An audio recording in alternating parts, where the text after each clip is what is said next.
Hello sir. யாரு PM மோடிங்களா sir? நாட்டில் என்ன சார் நடந்துட்டு இருக்கு? அங்க பார்த்தா ஆர்மோஸ் மூடி வச்சுட்டு ஈரான்கார விளையாட்டு காட்டுறான்.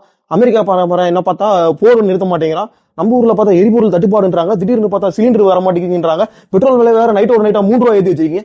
இப்ப ஏற்பட்ட நிலைமையில வந்துட்டு நம்ம நாட்டுக்கு ஐபிஎல் ஒண்ணு தேவையா சார்? நீங்க என்ன சொல்றீங்க? நீங்களே சோசியல் ரெஸ்பான்சிபிலிட்டி எடுத்துக்கிட்டு ஒர்க் ஃப்ரம் ஹோம்ல இருந்து சொல்றீங்க. ஆனா இதெல்லாம் எந்த கிரிக்கெட்டராவது ஃபாலோ பண்றாங்களா சார்? அடிக்கிற வெயில்ல தண்ணின்றதெல்லாம் முழங்கால இருந்து முட்டிக்கால கீழே போயிட்டு இருக்கு சார்.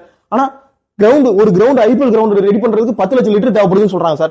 இந்த மாதிரியான நிலைமையில நம்ம நாட்டுக்கு ஐபிஎல் எல்லாம் தேவையா சார்? நான் உங்களுக்கு உடனே கூட நிறுத்துக்குன்னு சொல்ல சார். என்ன 18ஆம் தேதி நிலவரம் என்னன்னு பாத்துக்கோ சார். முதல்ல நம்மளுக்கு தேசப்பற்று சார், அப்புறம் தானே சார் பொழுதுபோக்கு. ஒர்க் ஃப்ரம் ஹோம்னு சொல்றீங்க. ஆனா எல்லாரும் பாத்தீங்கன்னா பாதி பேர் கிரவுண்ட் தான் சுத்திட்டு இருக்காங்க. நீங்க என்ன பண்ணீங்க? பெட்ரோல் மிச்சம் பண்ணணும்னு சொல்லிட்டு எலக்ட்ரிக் வெஹிக்கிள் அதுவும் 2 வண்டியை சுத்திட்டு இருக்கீங்க. இவங்க பார்த்தா என்னடா 50,000 பேர் 1 லட்சம் பேர் ஒரு கிரவுண்ட்ல சுத்திட்டு இருக்காங்க சார். இதெல்லாம் எப்படி சார்? இதெல்லாம் நியாயமா சொல்லுங்க. ஆமா சார், ஆமா சார். இந்த வருஷம் ஐபிஎல் கிடைக்கணும் சார்.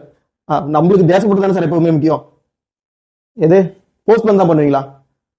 போஸ்ட்போன் பண்ணாலும் மறுபடியும் அடுத்த மேட்ச் எங்க இருந்து விட்டோமோ அங்கதான் இங்க இருந்து ஆரம்பிப்பீங்களா சார்? என்ன சார் இதெல்லாம்? நீங்களே நினைச்சு பாருங்க. இந்த வருஷம் ஐபிஎல் ஆரம்பிச்சதுல இருந்து ஏதாவது ஒரு விஷயம் நல்லதா நடந்துச்சா? இந்த வருஷம் ஐபிஎல் மூடுகளா போட்டு முற்றும் அப்படியே முடிச்சிட்டோம்னா அடுத்த வருஷம் ஃப்ரெஷ்ஷா ஸ்டார்ட் பண்ணலாம் சார். யாருக்கும் வேணாம் சார். இந்த வருஷம் இப்போ இந்த ஒரு டீம் ஜெயிக்கிற ஏதோ ஒரு டீம் ஜெயிக்க போறதுன்றதுனால 9 டீம் வருத்தப்படும் இல்லையா? அடுத்த வருஷம் எப்படியே வந்துட்டு புதுசா ஆரம்பிப்போம் சார். அப்ப நம்ம நாடு நல்ல நிலைமைக்கு இருக்கலாம் இல்லையா? முதல்ல நம்மளுக்கு எல்லாம் தேசப்பட்டு தான் சார் முக்கியம். பொழுதுபோக்குன்றது சும்மா போற போக்குல பாத்துட்டு போறது சார்.